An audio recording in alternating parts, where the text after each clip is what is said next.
Kemudian banyak teolog dan orang kudus melihat merpati putih itu adalah Hawa baru, yaitu Santa Perawan Maria. Sedangkan Nuh yang mengulurkan tangannya itu adalah figur Santo Yosef. Ketaatan Nuh ini adalah gambaran dari ketaatan Santo Yosef. Hal ini juga diungkapkan oleh Paus Fransiskus dalam surat apostolik Patris Corde. Dia mengatakan, di setiap keadaan, Yosef menyatakan fiat-nya sendiri. Seperti fiat Maria pada kabar sukacita dan Yesus di Taman Getsemani. Sikap taat Yosef di hadapan malaikat adalah ungkapan fiat-nya kepada rencana keselamatan Allah. Fiat itu adalah jawaban ya. Kita tahu Maria dalam Magnificat itu menjawab, ya, aku ini hamba Tuhan.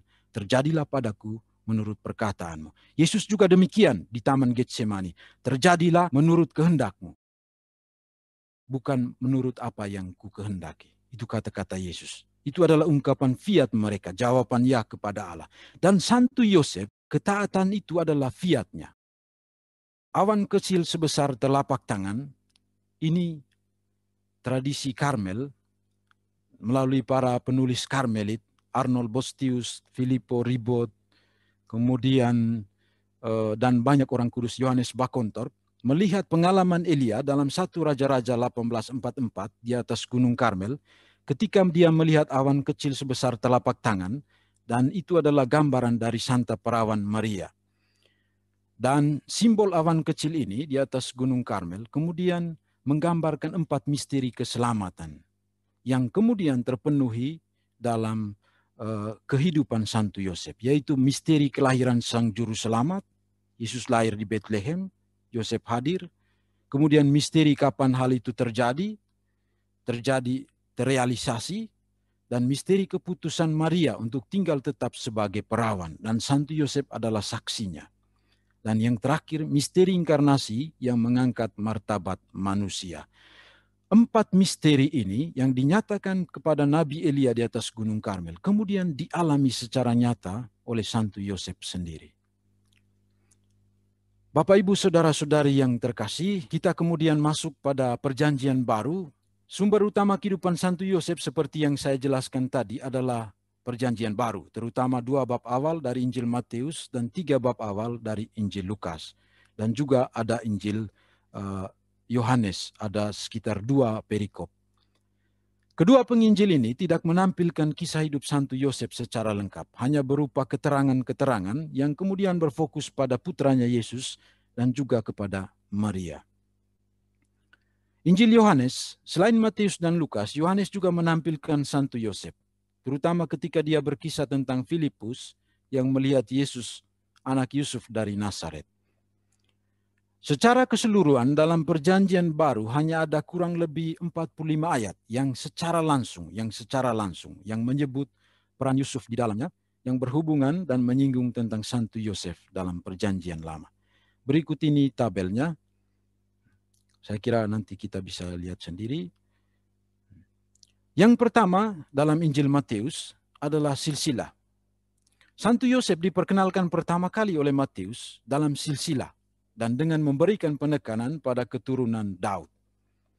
Dan Injil Matius adalah Injil yang memberi tempat yang cukup istimewa kepada Santo Yosef. Biasanya para ahli kitab suci, para teolog, ketika mereka berbicara tentang Santo Yosef, maka Injil yang menjadi referensi mereka adalah Injil Matius. Santo Bernardus mengatakan kemuliaan Santo Yosef adalah ada dalam Injil. Dan itu yang dimaksudkan, Injil yang dimaksudkan oleh Santo Bernardus itu adalah Injil Matius. Karena Matius yang bercerita cukup banyak tentang Santo Yosef ketimbang Injil-Injil sinoptik lainnya. Keturunan Daud. Matius dan Lukas menyebut bahwa silsilah itu adalah silsilah Yesus Kristus, bukan silsilah Santo Yosef. Meskipun kita lihat bahwa keturunan yang ada di dalamnya menurut daging adalah garis keturunan dari Santo Yosef. Dan kemudian kita menjadi tahu Santo Yosef itu adalah keturunan Daud, keturunan raja. Santo Thomas Aquinas mengatakan, mengapa kemudian silsilah Yesus Kristus Padahal daftar keturunannya adalah keturunan Santo Yosef. Dia mengatakan motifnya adalah kristologis. Artinya,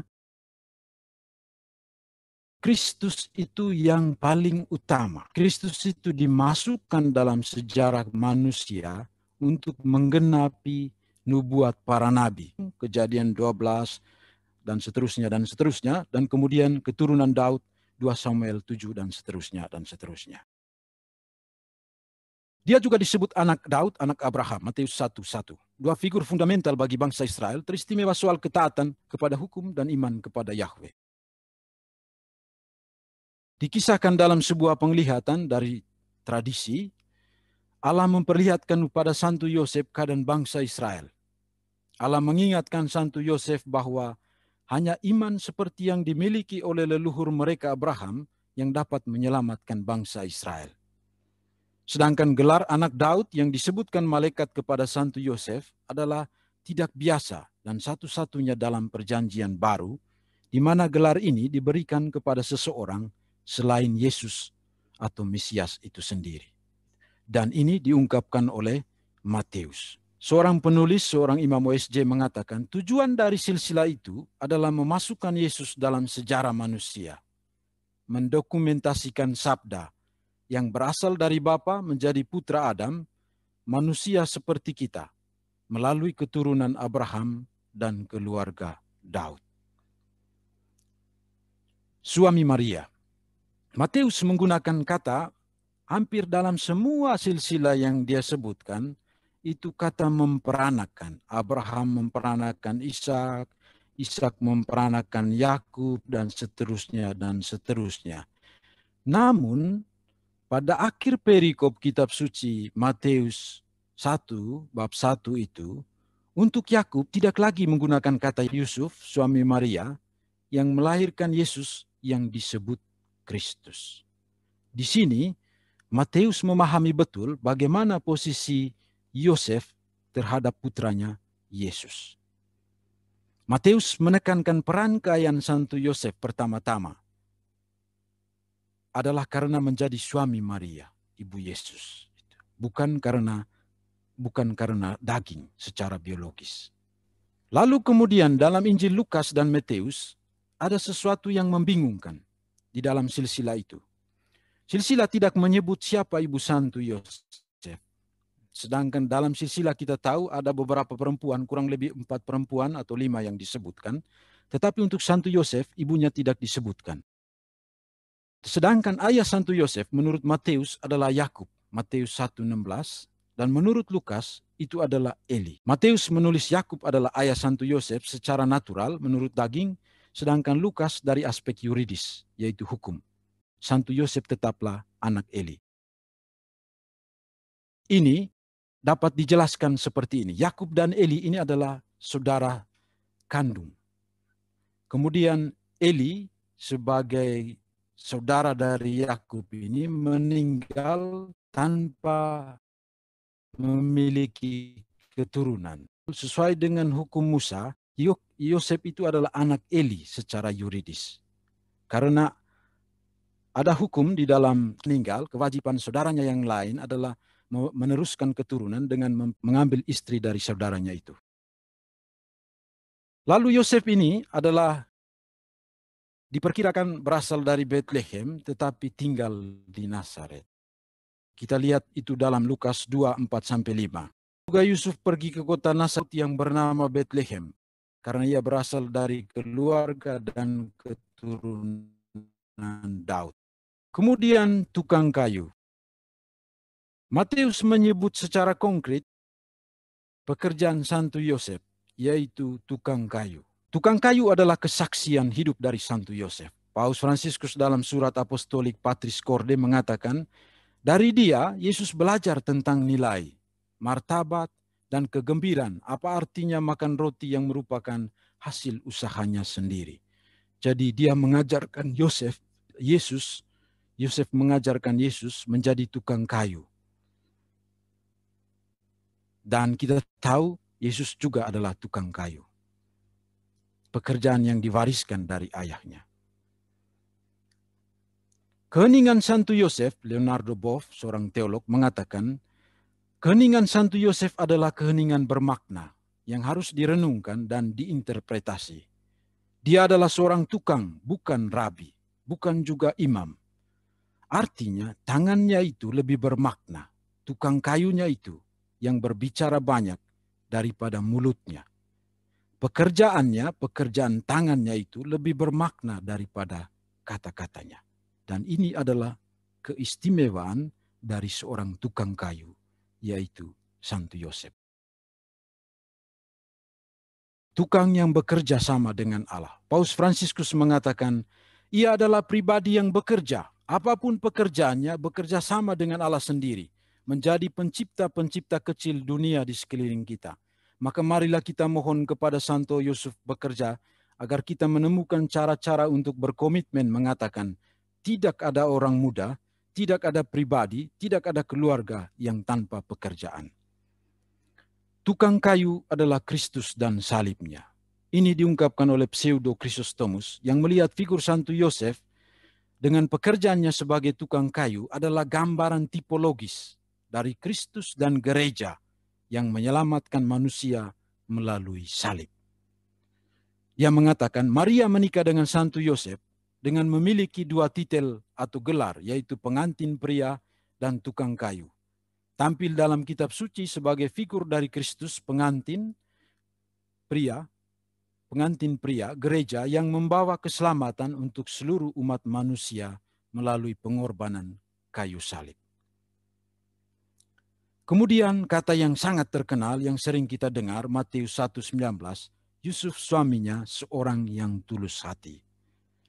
Tulus hatinya Santo Yosef dalam relasinya dengan Maria. Ini yang perlu kita langsung memahami ketika kemudian diceritakan dalam Injil Matius, seorang yang tulus hati, bahwa sikap-sikap Santo Yosef ketika berhadapan dengan Maria, ingin menceraikan Maria secara diam-diam dan tak ingin menghukumnya.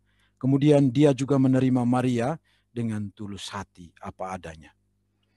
Tetapi dalam Paus Fransiskus juga mengungkapkan tulus hatinya Santo Yosef itu adalah gambaran dari kelemah lembutan Allah itu sendiri.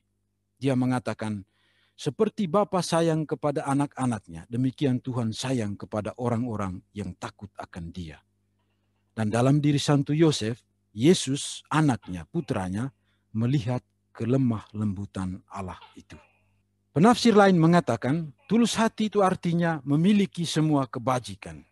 Artinya, Santo Yohanes Chrysostomus mengatakan, Matius menyebut Santo Yosef sebagai orang yang benar atau orang yang tulus hati dalam pengertian bahwa dia adalah pribadi yang memiliki semua kebajikan Kristiani. Kerendahan hati, kelemah lembutan, sukacita, dan lain sebagainya.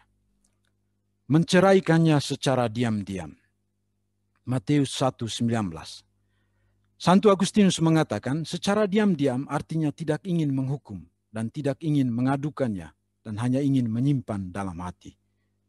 Banyak suami mengampuni istri mereka yang bersalah kecuali kalau berzina. Santo Yosef sebaliknya, dia tidak ingin menghukum, bahkan mengadukannya pun tidak. Pengampunan yang diberikannya adalah dari ketulusan hatinya. Ini juga perikop kitab suci ini dilihat oleh Santo Agustinus juga menggambarkan dan menjelaskan tulus hatinya Santo Yosef. Sikap diam. Kita tahu bahwa Santo Yosef tidak pernah berbicara di dalam kitab suci. Para teolog melihat sikap diam Santo Yosef adalah seperti yang dimiliki Maria. Jadi dia bukan hanya diam, tetapi seperti yang dikatakan tentang Maria, conservabat omnia verba haec in corde suo, artinya menyimpan semua perkara itu di dalam hatinya. Mengapa di dalam hati? Karena bagi orang Israel, hati itu adalah tempat yang paling aman untuk menyimpan semua kebaikan, termasuk rahmat yang diberikan oleh Tuhan. Kita tahu dalam kitab suci dikatakan, sendengkanlah telinga hatimu. Jadi kita pun mendengar dengan hati, supaya kemudian kita bisa menghayati semuanya tanpa satu pun yang diabaikan. Karena semuanya disimpan di dalam hati. Kemudian Bapa yang tulus hati. Salah satu warisan dari Santo Yosef kepada gereja dan kepada semua keluarga-keluarga di dunia adalah ketulusan hatinya. Pribadi yang tulus hati. Paus Fransiskus dalam surat apostoliknya itu mengatakan, para bapak tidak dilahirkan, tetapi diciptakan. Seorang laki-laki harus belajar untuk menjadi bapak, ayah atau suami yang baik, tulus hati seperti Santo Yosef. Dan ini adalah warisan yang sangat mulia dari Santo Yosef untuk kepala keluarga. Suami Maria. Santo Yosef adalah tunangan Maria. Maria adalah istrinya. Maria, mereka hidup bersama-sama, Matius 1:24, dan tinggal di Nazaret. Karena kemudian banyak orang meragukan relasi antara Santo Yosef dan Maria, terutama karena tidak adanya relasi seksual. Tetapi kita lihat kalau kita mendalami kitab suci, itu secara jelas di dalam dikatakan bahwa Maria itu adalah istri dari Santo Yosef. Dan Yosef adalah suami Maria. Dengan teks-teks yang kita bisa lihat di dalam ini. Santo Leonardus misalnya mengatakan, gelar Santo Yosef sebagai suami Maria yang melahirkan Kristus adalah sangat penting dan menjelaskan segalanya. Mereka memberikan dia gelar yang paling mulia dan paling dekat dengan Maria dan putranya Yesus. Gelar yang satu dan mungkin tidak pernah akan ada lagi. Yaitu menjadi ayah angkat dari Yesus, putra Allah. Dan Santo Merdarus mengatakan dengan gelar itu, suami Maria, mereka adalah satu hati, satu jiwa. Jadi menunjukkan bahwa pernikahan mereka juga adalah pernikahan yang sesungguhnya. Yosef adalah suami dan Maria adalah istrinya.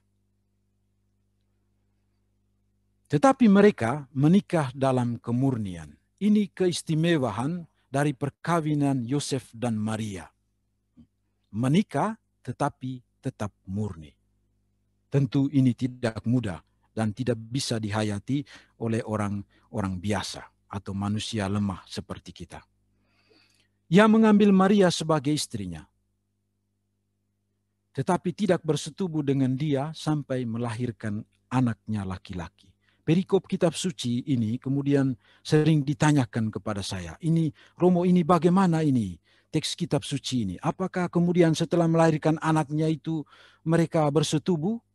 Karena dikatakan dalam kitab suci itu ia mengambil Maria sebagai istrinya tetapi tidak bersetubuh dengan dia sampai ia melahirkan anaknya laki-laki. Saudara-saudari yang terkasih, kita perlu memahami dengan baik perikop kitab suci ini. Kata sampai di sini itu berasal dari bahasa Yunani, heuso, itu artinya memiliki dua arti. Yang pertama, bahwa situasi itu akan berubah setelahnya. Kata sampai ini juga digunakan dalam ayat sebelumnya, di mana kemudian ketika malaikat menyampaikan bahwa supaya Yosef itu mengungsi ke Mesir, sampai Herodes mati. Begitu. Artinya bahwa ketika Herodes sudah mati, baru kemudian mereka kembali. Artinya situasi berubah dengan kata sampai itu. Tetapi juga arti dari kata yang sama ini adalah absolut atau tidak berubah sama sekali. Dan ini adalah gaya penulisan dari penulis kitab. Juga misalnya ada dalam 2 Samuel 6 ayat 23. Misalkan kita baca, lihat di sana. Mikal binti Saul tidak mendapat anak sampai hari matinya. Pertanyaannya, apakah setelah mati kemudian dia dapat anak? Tidak, tentu tidak kan. Artinya sebelum dia mati dan kemudian saat dia mati dan sesudah dia mati, dia tetap tidak memiliki anak. Jadi kata sampai di sini berarti absolut, artinya tidak berubah sama sekali. Kita lihat penjelasan lain tentang kata ini dari beberapa orang kudus. Santo Yohanes Chrysostomus misalnya mengatakan, kata sampai dalam perikop di atas tidak berarti setelahnya ada relasi seksual di antara keduanya, yaitu di antara Yosef dan Maria. Melainkan karena engkau tahu, kita semua tahu, bahwa sebelum melahirkan putranya, keperawanan Maria adalah sesuatu yang absolut dan menjadi bagian dari misteri inkarnasi. Lalu mengapa kemudian penginjil menggunakan kata sampai? Karena ini adalah kebiasaan dan batasi diri pada batas waktu tertentu. Artinya, dia menggunakan seluruh dimensi waktu itu. Tidak membatasi diri pada batas waktu, artinya dia menggunakan seluruh dimensi waktu, yaitu masa lampau, masa sekarang, dan masa yang akan datang. Dan itulah yang diungkapkan dengan kata heushou atau sampai dalam Injil Matius tadi. Misalnya juga dalam Mazmur 72 ayat 2 dikatakan, kiranya keadilan berkembang berlimpah sampai tidak ada lagi bulan. Apakah kemudian di sini kita bisa katakan nanti pada suatu saat bulan itu akan berakhir? Tidak. Ini adalah cara dan metode gaya penulisan dari seorang penulis kitab. Martabat ayah. Ini diungkapkan kata-kata dari Santa Perawan Maria ketika kemudian mereka mencari Yesus di Bait Allah. 3 hari mereka mencari Yesus dan Yesus kemudian tidak menemukan, dan mereka pada hari ketiga mereka temukan di Bait Allah. Dan kemudian Maria berkata kepada putranya Yesus, "Bapamu dan aku cemas mencari engkau." Kata ini singkat tetapi memiliki makna yang sangat mendalam, di mana kemudian kita lihat martabat keayahan dari Santo Yosef. Di sini Maria menempatkan otoritas dan martabat Santo Yosef sebagai ayah, bahkan sebelum dirinya. Bapamu dan aku. Jadi dia menyebutkan Santo Yosef yang pertama. Yang pertama, dan juga dia menyebut Santo Yosef itu adalah ayah dari Yesus. Itu berarti Maria juga mengakui bahwa Yosef itu adalah suaminya dan ayah dari putranya Yesus. Ini adalah suatu sikap sosial dan pengakuan bahwa Santo Yosef adalah pemimpin dan kepala keluarga atas Maria dan putranya Yesus. Tentu ini juga kita harapkan bisa dihayati di dalam keluarga-keluarga Katolik. Melihat Maria, melihat Yosef. Bagaimana kita mengenal Maria, Santo Yosef? Banyak orang kudus mengatakan bahwa melihat Maria adalah melihat Yosef. Hamba Allah misalnya Bernardino Refo mengatakan, barang siapa melihat Santo Yosef, dia telah melihat Maria. Jika kita tidak tahu kebijaksanaan dan kesucian Santo Yosef, karena ceritanya dalam kitab suci sangat sedikit, maka marilah kita lihat kesucian Maria. Mereka berdua adalah ayah dan ibu bagi Yesus. Artinya, mereka memiliki kualitas cinta dan kasih yang sama terhadap putra mereka, Yesus Kristus. Seperti kita juga. Kita memiliki ayah dan ibu, dan kita yakin dan percaya cinta kasih mereka terhadap kita itu sama, baik ayah maupun ibu. Maka kemudian untuk melihat Santo Yosef, kesuciannya itu terpancar di dalam diri Maria. Terpujilah Yesus, Maria, dan Yosef. Saudara-saudari yang terkasih, di akhir presentasi ini, saya ingin mengungkapkan ungkapan yang sangat menarik dari Santo Leonardus dari Porto Maurizio. Dan ini berhubungan dengan doa yang selalu kita ungkapkan. Terpujilah Yesus, Maria, dan Santo Yosef. Dia mengatakan begini, tangga menuju ke surga memiliki 3 tingkatan. Yang pertama adalah Santo Yosef. Yang kedua, Maria. Dan yang ketiga adalah Yesus. Doa-doa kita pertama-tama datang kepada Santo Yosef. Kemudian diserahkan kepada Santa Perawan Maria, yang kemudian menyerahkannya kepada Yesus. Demikian juga jawabannya. Pertama-tama dari Yesus, kemudian kepada Maria, dan kepada Santo Yosef. Yesus melakukan semuanya untuk Maria, karena dia adalah ibunya. Santo Yosef mendapatkan segalanya, rahmat yang begitu besar, karena dia menjadi suami Maria dan ayah dari putra Allah Yesus.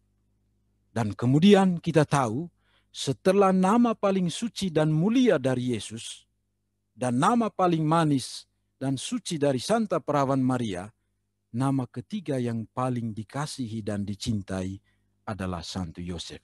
Maka kemudian kita berdoa, terpujilah nama Yesus, Maria, dan Santo Yosef. Sekian dan terima kasih. Apakah ada perikop dalam Alkitab yang memberikan petunjuk mengenai absennya si Santo Yosef ketika Yesus berkarya?